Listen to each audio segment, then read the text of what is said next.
शुरू करो। Civil education officer शेर शेर, एनएडीसी काउंसिल शेर शेर, डिस्ट्रिक्ट एडमिनिस्ट्रेशन शेर शेर, शुरू करो, शुरू करो, एडमिशन शुरू करो, शुरू करो, शुरू करो, एडमिशन शुरू करो, शुरू करो, शुरू करो, एडमिशन शुरू करो। अस्सलाम वालेकुम जुले। सबसे पहले आज का ये प्रोटेस्ट रखने का मकसद, हम मजबूर होकर यहाँ पे आज का ये प्रोटेस्ट रखा हुआ है क्योंकि हर साल 1 अगस्त को हॉस्टल के एडमिशन का प्रोसेस शुरू हो जाता था। इस साल जब 28 जुलाई को जब मैंने वार्डन सर और वार्डन मैम से कंसर्न किया तो वार्डन मैम ने मुझे एक ऑर्डर भेजा हुआ था जो चीफ एजुकेशन ऑफिसर करगिल का था, जिसमें लिखा हुआ था कि इसी एजुकेशन का स्ट्रिक्ट इंस्ट्रक्शन है कि ऑनलाइन और ऑफलाइन लोगों को एडमिशन दिया जाए। उसके बाद मैडम ने कहा कि हॉस्टल में एडमिशन फुल हो चुका है। दूसरा चीज, वार्डन सर ने यहाँ से लेटर लिखा मगर उस लेटर का जवाब आज तक नहीं आया। उसके बाद बजाते में खुद हमारे chairman chief executive councillor CCLSDC Kargil doctor Jafar Akhoon साहब के पास गया, उनके सामने इश्यूज रखे। हॉस्टल में जो सब स्टैंडर्ड मटेरियल है उनके ऊपर इंक्वायरीज का भी इशू रखा था। जो इंक्वायरी के लिए हम पिछले 1 साल से बोल रहे हैं कि गर्ल्स हॉस्टल और बॉयज हॉस्टल में जो सब स्टैंडर्ड सामान यूज है उनके ऊपर इंक्वायरी हो जाए, मगर आज तक उसका कोई भी काम या कोई इंक्वायरी नहीं हो गया। उसके बाद आज हमारे मुताबिला है उसके ऊपर CBI इंक्वायरी होना चाहिए। दूसरी बात, उसके बाद हमने कुछ दिन पहले डिप्टी कमिश्नर करगिल साहब के साथ भी गया, उनके पास भी ये लेटर मेमोरेंडम दिया। उसके बाद मैंने खत्ते लद्दाख के his excellency lieutenant governor doctor BD Mishra साहब के पास भी हमारे जो इश्यूज थे, ग्रीवेंसेस थे स्टूडेंट के रिलेटेड, खासकर करगिल बॉयज हॉस्टल और करगिल गर्ल्स हॉस्टल के इश्यूज को लेकर उनके सामने रखा था। मगर उसके बाद भी आज तक हमें उसके बाद ये एश्योर दिया गया था कि 10 तारीख को एडमिशन निकाला जाएगा, मगर उसके बाद भी एडमिशन नहीं दिया गया। इसलिए हम आज मजबूर होकर यहाँ पर प्रदर्शन पे बैठे हुए हैं और हमारा मकसद और हदफ यह है कि यहाँ पे फ्री एंड फेयर ट्रांसपेरेंसी के साथ एडमिशन होना चाहिए। सबसे पहले एडमिशन जो रेगुलर बच्चों को होना चाहिए, जो जम्मू में पढ़ने वाले रेगुलर स्टूडेंट है, उसके बाद कोचिंग पढ़ने वाले बच्चे, उसके बाद अगर बचा तो आप रेस्ट ऑफ द स्टूडेंट को एडमिशन दे सकते हैं। मगर उससे पहले बॉयज और गर्ल्स हॉस्टल का जब तक एडमिशन का नोटिस नहीं निकालेगा, जब तक उनको यहाँ प्रॉपर एडमिशन का नोटिस डिस्ट्रिक्ट एडमिनिस्ट्रेशन और काउंसिल की तरफ से नहीं आएगा, तब तक हम यहाँ से उड़ने वाले नहीं है कि नहीं है? Des espaces de démocratie dans ces mensonges.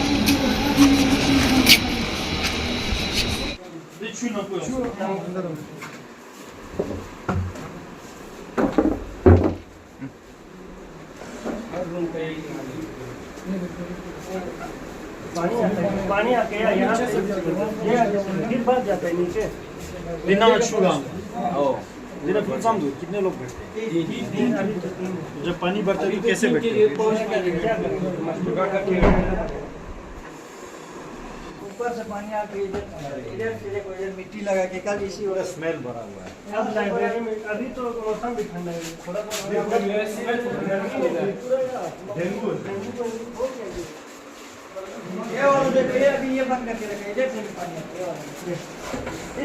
इस टेबल के बराबर पानी ये बाहर चुनाव हुआ उसमें दिन इतना पानी तो नाली शुरू हमारा पूरा पर हम खुद अंदर घुस गए, इतना साफ है और तरीका नहीं हुआ ना, इसको तो ठीक करना बाल्टी बाल्टी से इसी इशू छाटों में मना शुरू हो जो लाइब्रेरी में कंप्रोमाइज नहीं होता है, बहुत सारा मसला है। आज मेरे इस जम्मू विजिट के साथ साथ मुझे सुबह खबर मिला यहाँ पे हमारे कारगिल ये बॉयज हॉस्टल है छन्नी रमा में, यहाँ पे सुबह से यहाँ पे जितने भी स्टूडेंट्स आप देख रहे हैं एक प्रोटेस्ट यहाँ पे चल रहा था। मुझे कारगिल से भारतीय जनता पार्टी के डिस्ट्रिक्ट प्रेसिडेंट मोहम्मद अली चंदन साहब ने मुझे खबर दिया और मैंने यहाँ हसनैन जी से कांटेक्ट किया, जितने भी मेरे संपर्क में स्टूडेंट से कांटेक्ट किया, मसला क्या है। एक्चुअली मैं यहाँ से डोडा जा रहा था एयरपोर्ट में, तो वहाँ मैंने फ्लाइट कैंसिल करके मैं तुरंत यहाँ दौड़ के आया कि हमारे बच्चों को क्या तकलीफ है। यहाँ आने के बाद मैं इस बात से हैरान हूँ कि कारगिल काउंसिल में जो लोग बैठे हैं और साथ ही साथ जो ऑफिशियल लोग इस मुद्दे का जिम्मेवार है वो लोग ध्यान देने में फेल हो गया। सबसे बड़ा मुद्दा यहाँ है प्रॉपर एडमिशन नहीं हो रहा है। पिछले सालों अगस्त के 1 तारीख तक सबका एडमिशन हो जाता था, आज सितंबर 12-13 पहुंच गया, अभी तक प्रॉपर एडमिशन नहीं हुआ है। और यहाँ जितने भी बच्चे बैठे हैं, यहाँ के स्टूडेंट्स लोग कह रहे हैं लगभग 200 प्लस है। मैंने वार्डन साहब से पूछा तो कह रहे कि 180 है। तो जितना भी है यहाँ प्रॉपर एडमिशन के बगैर बच्चे यहाँ पे बैठे हैं, अपने रिस्क पे बैठे हैं। और खुदा ना खास्ता कोई हादसा होता है, किसी बच्चे के साथ गलत चीज होता है, इस बात का कौन जिम्मेवारी है? ये कारगिल एडमिनिस्ट्रेशन और खुसूसन कारगिल काउंसिल इस बात का जवाबदेह होगा। इसलिए मेरे ऑनरेबल एलजी साहब से और जितने भी ड्यूटी एडमिनिस्ट्रेशन में, कारगिल काउंसिल में, कारगिल एडमिनिस्ट्रेशन में जो ऑफिसर्स बैठे हैं, सभी लोगों से निवेदन है कि इस मुद्दे पे गौर करें और यहाँ एडमिशन का सिस्टम प्रॉपर बनाए। पिछले साल जहां तक मेरा ध्यान है, एडमिशन प्रोसेस में यहाँ के जो अल्सवाज कारगिल का जो स्टूडेंट एसोसिएशन है, उनको कॉन्फिडेंस में लेके यहाँ के जो स्टूडेंट एसोसिएशन का प्रेसिडेंट है, उनके प्रेजेंस में एक प्रॉपर तरीके से एडमिशन होता था। बीच में कुछ लोगों ने हाथ डाल के उस सिस्टम को बिगाड़ दिया। लिहाजा हमारा निवेदन, पूरे स्टूडेंट्स का यही निवेदन आ रहा है, एडमिशन प्रॉपर हो, उसमें यहाँ के स्टूडेंट एसोसिएशन का प्रेसिडेंट उनके रिप्रेजेंटेटिव के तौर पे रखा जाए।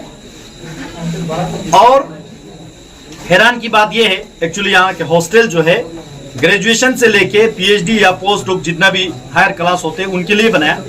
अभी जानकारी में ये आ रहा है यहाँ पे 8वीं से ऊपर का स्टूडेंट्स लोग जो है यहाँ पे रहते हैं, उस बात पे भी गौर करना होगा। और ये भी कहना है यहाँ के स्टूडेंट्स का प्रॉपर एडमिशन नहीं होने के कारण से कभी कभी यहाँ कोई बिजनेस के कारण से आते हैं या कोई गाड़ी लेके गाड़ी निकालने के लिए आते हैं, तो कभी गाड़ी चलाने वाले ड्राइवर या कोई पैसेंजर या कोई बिजनेसमैन भी इधर घुस के रात गुजार के चला जाते हैं। लिहाजा यहाँ प्रॉपर सिक्योरिटी गार्ड का नियुक्त करना जरूरी है। और यहाँ साथ ही साथ एडमिशन के अलावा मेंटेनेंस का बहुत बड़ा मुद्दा यहाँ पे है। मैंने पूरा ऊपर से नीचे तक देखा, कुछ ही साल हुआ ऊपर छत को टाइल लगा के, वो टाइल के बीच में से बरसात के टाइम पे लीकेज हो रहा है।